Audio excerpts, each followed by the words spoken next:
Hello friends, welcome back to Situ's kitchen. આજે આપણે બનાવીશું કુકરમાં એકદમ સિમ્પલ અને ટેસ્ટી ઝટપટ બની જાય આ શાકને બનાવવામાં ખૂબ જ ઓછો સમય લાગે છે. આ શાકને તમે પૂરી, રોટલી, પરાઠા કે ભાત સાથે ખાશો તો ખૂબ જ ટેસ્ટી લાગશે. તો ચલો બનાવીએ. વટાણા બટાકાની રેસીપી સારી લાગે તો લાઈક શેર જરૂરથી કરજો.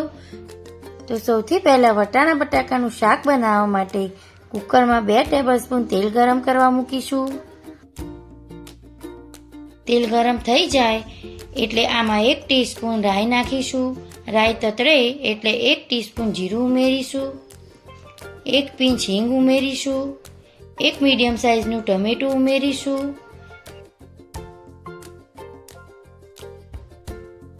1 ટીસ્પૂન મીઠું ઉમેરીશું. 1 ટીસ્પૂન હળદર ઉમેરીશું. 1 ટીસ્પૂન લાલ મરચું પાવડર ઉમેરીશું. 1 ટીસ્પૂન ધાણા જીરું પાવડર ઉમેરીશું. હવે મસાલાને સારી રીતે મિક્સ કરીશું. તો હવે 1 કપ વટાણા ઉમેરીશું. મેં અહીંયા ફ્રોઝન વટાણા લીધા છે. સારી રીતે મિક્સ કરી લઈશું. મેં અહીંયા મીડિયમ સાઇઝના 3 બટેટા લીધા છે, એ ઉમેરીશું. હવે 1 ટીસ્પૂન ગરમ મસાલો ઉમેરીશું અને 1 કપ પાણી ઉમેરીશું.